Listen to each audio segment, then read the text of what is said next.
The character writing in Avatar the Last Airbender is without a doubt some of the strongest I've ever seen in not only a kids show, but in television as a whole. Singing this show's praises is kind of difficult without just saying what everyone else has said, but there is one character that I think not enough people really talk about, and that would be Jet. Everything about him is complicated and layered in a way that only a show like Avatar is even capable of, and yet there's not very many videos talking about him.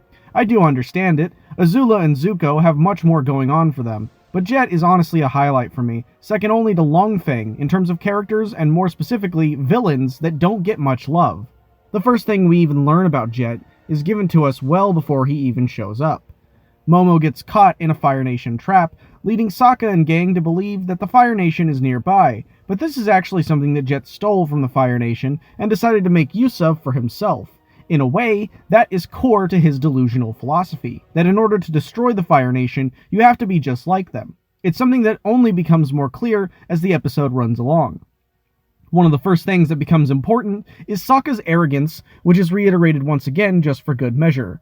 All three of them are affected by the Fire Nation and have lost people important to them because of it, but Sokka sees himself as the leader because he has the most experience in hunting.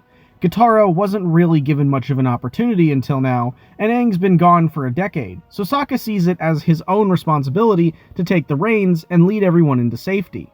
The interesting part about this is that it's easy to both sympathize with Sokka and acknowledge that he's not really built to be a leader.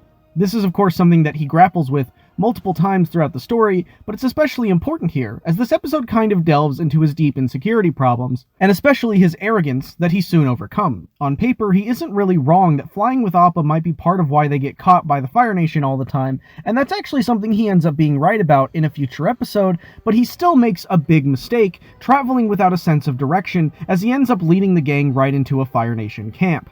I actually intend to talk about Sokka later on in a separate video, but that's gonna have to wait for now.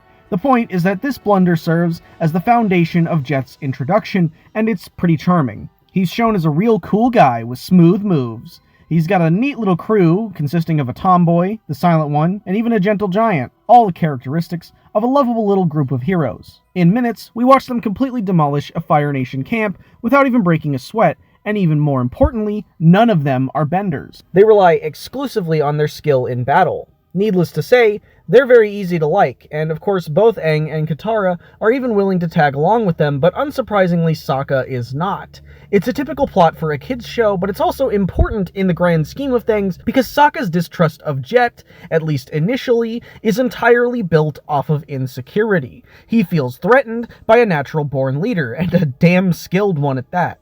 Jet is everything that Sokka, at this point of the story, wishes he was. Charming, lovable, skilled, and pretty good with the ladies too. In fact, one of the first things made clear to us is that despite how much he shows off, he's a very empathetic person. He validates everyone in his crew, making sure they know just how valuable they are to him. He's vulnerable to Katara and sympathetic to her loss, and even despite Sokka's crummy attitude, he's still able to look beyond that and sense his worth. But when he goes on a mission with him, that's when things take a turn. I believe that this is the first time in the entire season where we finally focus on a villain who is also an enemy of the Fire Nation. Unless you count Boomy, but he was more of a tricky teacher trope, if anything. Kind of like Kakashi or Stein. One of the most prevalent themes throughout Avatar is power and what it does to the people who obtain it, and in the case of Jet, it does a great job at showing how hatred and anger have distorted his line of thinking. How even someone without bending, who actively hates the Fire Nation, can still be just as terrible and abusive. With Jet, this show makes the point that anyone is capable of this, but it also emphasizes the cycle of hatred that fascism brings. Jet is a victim, and uses that as a way of covering up his hypocritical actions. Sokka sees that the supposed intruder is an old man, and Jet doesn't falter at all. He doesn't hesitate for even a second, immediately justifying his cruelty by stating that the Fire Nation wouldn't hesitate either. When Sokka tries to call him out on this, he immediately begins to emotionally manipulate him. The sympathy he showed Katara was only for show, and ended up being a tool he uses to force people into agreeing with him. Anytime they stray away from his line of thinking, he brings up the horrible things the Fire Nation did, with zero room for nuance. All of this is pretty standard for a revenge-driven character, and it only gets progressively more unhinged from here. After this experience, Sokka tries to warn people about the kind of person Jet really is, but none of them listen to him. Because of the arrogance he displayed prior to this mission, now anything he says is completely dismissed as just jealousy, and it gets even harder to prove this once Jet covers his tracks by planting poison into a knife and claiming that it was the old man's. Things are made even worse when we come to find that he tricks Aang and Katara into helping his insidious plot.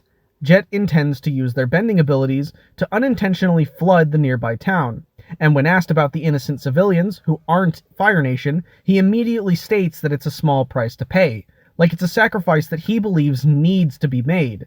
Yeah, it's a pretty standard take on utilitarianism, and certainly not the most nuanced, but it shows how harmful it can be pretty well in a way that children can understand. Jet's actions are heinous and insidious, especially since there's no low he won't sink to in order to destroy the Fire Nation for good. Upon finding out that Sokka is listening, he captures him and tries to silence him, but not kill him. He sympathizes with Sokka's plight too much to be that cruel. It's easier to sacrifice people you barely know than someone who you've seen firsthand, because to Jet, someone like Sokka still has potential to learn. That's why all of his mindless followers go along with everything he says and does. They're young and impressionable and never question him even when the things he does are bad, because they know on some level that things will be okay if they keep following in his footsteps.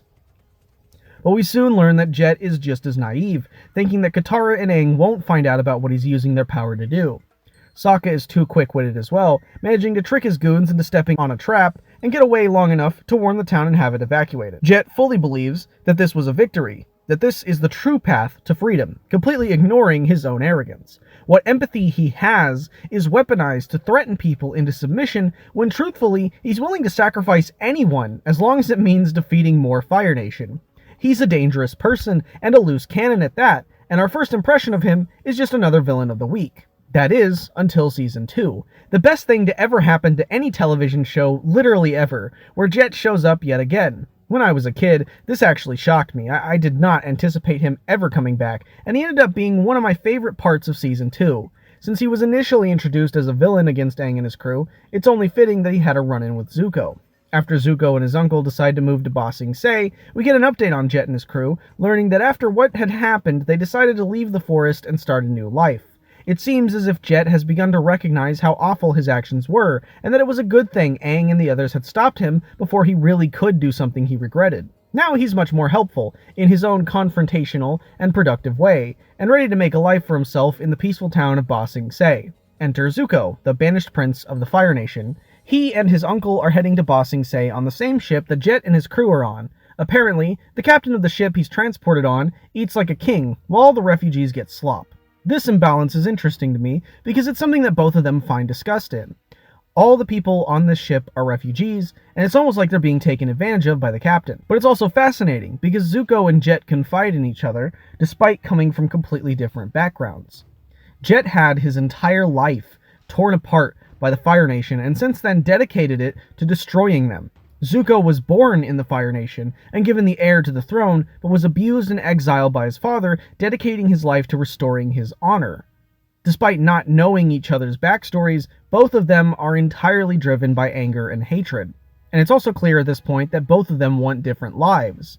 Iroh, vaguely, expresses subtle regret for the person he was when he first came to Ba Sing Se, and Jet relates, on a conscious level, recognizing that he was foolish.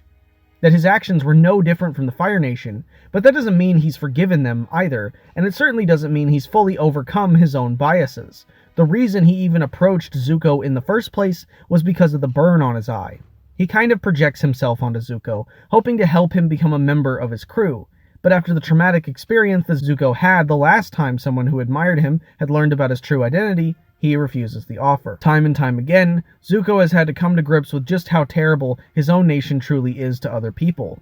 Zuko has already had his own regrets, something that Jet picks up on without knowing the full story. He's able to empathize with Zuko, and in many ways see himself in him, but that empathy is short-lived once he learns the truth, showing once again that there's no room for nuance. Zuko is a direct contradiction to everything Jet believes about firebenders and the Fire Nation as a whole, that these actions are not the fault of firebenders, or the act of firebending itself, because he was royalty, and even he wasn't safe from the oppression of his own nation. So of course, it's not much of a shocker that Jet threw all logic out of the window the minute he caught Iroh trying to firebend his tea. They came here for a new start, but as soon as Jet sees this, he falls back onto old habits. City of Walls and Secrets is one of my personal favorite episodes in the entire series.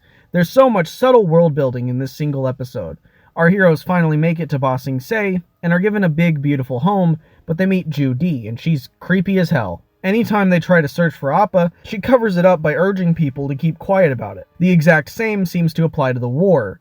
Jet learns this the hard way, however, because as soon as he figures out that Iroh's a firebender, he begins to stalk Zuko and Iroh. His friends try to advise him not to do this, and he ignores every bit of advice they give him. Rather than appreciating the people that are still by his side and enjoying his time in Ba Sing Se as an honored guest, he instead sneaks into their home and steals Iroh's spark rocks in order to force him to firebend. Iroh ends up having a spare, but Jet refuses to give up after this. Even though he's been contradicted every step of the way, he's still willing to dedicate his life to taking down these men based entirely on a hunch. His friends continue to try and talk him out of it, but he brushes them off, accusing them of forgetting what the Fire Nation did to them and acting like that's the reason they had to start over.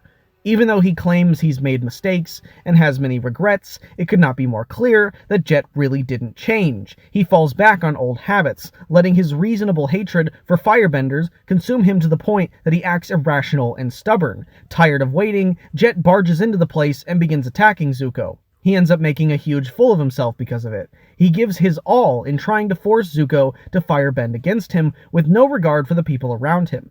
And I think this fight is interesting because it's the first time that Jet is out of his element. He's so used to being on top and having everyone follow his lead every step of the way, no matter how irrational or ridiculous his actions are, but in Ba Sing Se, nobody is on his side.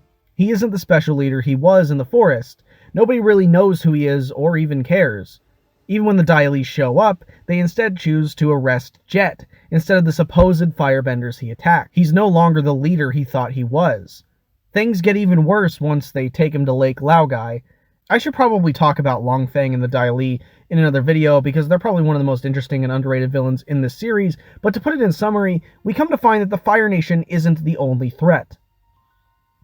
Jet started as a villain, then turns into a victim, and learns two very hard lessons. For one, he's not the hero he thought he was. The world does not bend to his will. But two, he also learns that the Fire Nation and firebending in general is not the source of all evil. It wasn't firebenders that took him underground and forced him into silence for talking about the war. It wasn't firebenders that tied him to a chair and brainwashed him. Jet becomes a victim to a major conspiracy in Ba Sing Se. It takes what was initially introduced and turns the tides. It becomes easy to sympathize with the same man that we despised last season. The Dai Li are indisputably just as evil as the Fire Nation, forcing people into silence and hypnotizing them into submission, all the while telling themselves that they're heroes for doing so. It becomes easy to feel for Jet, because even if he was a loose cannon, he didn't deserve this. And so, this serves as the foundation of his redemption. After Aang and the others start putting up posters for their missing bison, Jet finds one and ends up tracking them down with the pure intention of helping them. Though his brain's been turned to mush, this traumatic experience did change him for the better, and after he figures out what happened, he can't just sit back and let the Dai Li get away with this. They claim to help people by acting as a safe haven, free from the war outside the walls, but in reality, they only trapped them in another cage. So Team Avatar and the Freedom Fighters, previously enemies, now put their differences aside and work together to retrieve their captured pet and try to stop Long Feng in his track. But in the end, the Dai Li prove to be formidable opponents. Long Feng even weaponizes his hypnotism of Jet and turns him against Aang. This is the opposite of freedom, and regardless of how you feel about Jet, you're watching his free will get stripped away from him. Long Feng is a cruel tyrant and an insidious coward, and when Jet no longer serves a purpose to him, he bends a rock directly into his chest, leaving a fatal injury. By the time it's all over, Team Avatar regrets not being able to help him. Jet is an interesting character because he's emblematic of the guerrilla warfare mentality that fascism creates. He's the most tragic character in the series for the simple fact that he could have turned out normal if his childhood was never taken from him. He's logical and strategic, but operates on black and white thinking motivated purely out of senseless rage and violence. It only takes further victimization for him to fall out of this trap, but once he finally changes for the better, he ends up being murdered. He's not a psychopath, just a really misguided and foolish youth that lost sight of what was important. But in the end, he gave his life to do the right thing and inspired his freedom fighters to follow in those footsteps.